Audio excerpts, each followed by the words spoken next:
Bonjour à tous.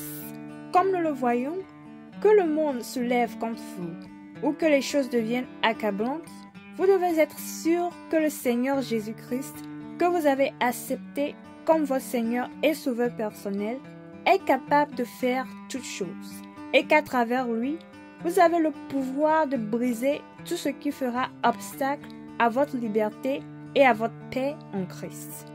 La dernière fois, nous avons abordé un tout nouveau sous-thème intitulé « Les complots ». Bien qu'il s'agisse d'un nouveau sujet, il fait toujours partie de notre thème principal car il nous aide à mieux comprendre pourquoi Jésus est vraiment le seul capable de nous aimer, de nous protéger et de nous sauver. En effet, tout comme nous l'avons lu précédemment, lorsque certaines personnes décident de comploter contre vous, ce n'est pas avec l'approbation de Dieu qu'elles le font. Cependant, Dieu laisse cela se produire afin qu'il puisse manifester sa puissance contre eux.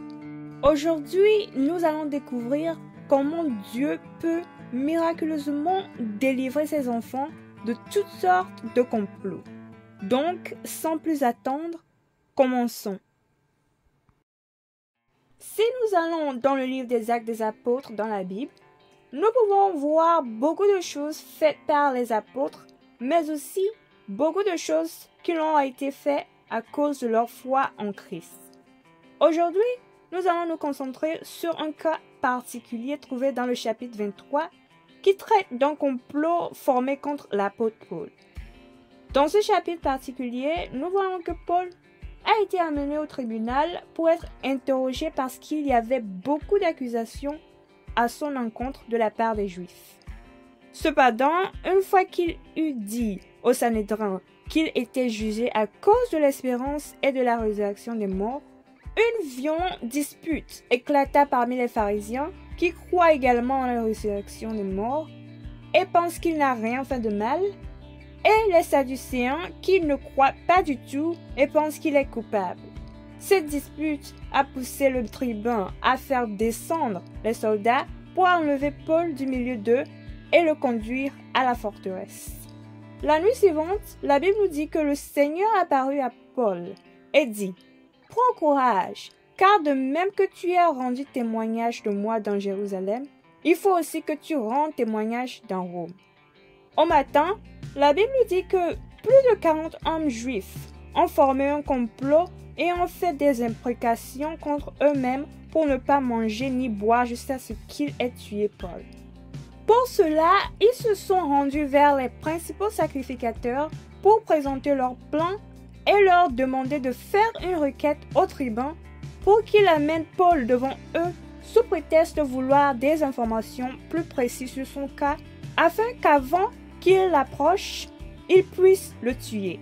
Cependant, par la main puissante de Dieu, le fils de la sœur de Paul se trouvait là, et ayant entendu parler de ce complot, alla le rapporter à Paul. Paul appela l'un des centeniers et lui dit « Mène ce jeune homme vers le tribun, car il a quelque chose à lui rapporter. » Et le centenier fit cela. Une fois devant le commandant, le jeune homme raconta tout ce qu'il avait attendu. Après avoir écouté le jeune garçon, le tribun l'a renvoyé et lui a dit de garder le silence sur tout.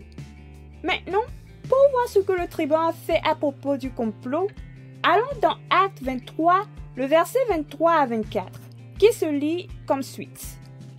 Ensuite, il appela 2 des centeniers et dit « Tenez prêt dès la 3e heure de la nuit 200 soldats, 70 cavaliers et 200 archers pour aller jusqu'à Césarée. Qu'il y ait aussi des montures pour Paul, afin qu'on le mène sain et sauf au gouverneur Félix.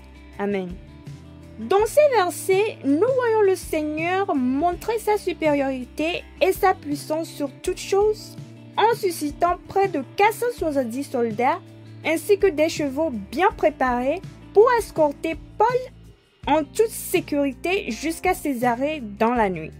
Montrant non seulement qu'il fournit une protection d'élite à Paul, mais aussi s'assure qu'il met en honte et en défaillance ses ennemis en les devançant.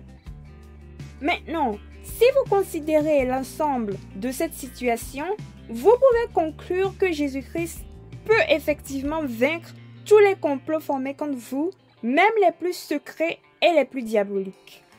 Bien-aimés en Christ, tout comme l'apôtre Paul a été délivré de ce complot, la main puissante de Dieu peut faire de même pour vous physiquement et spirituellement.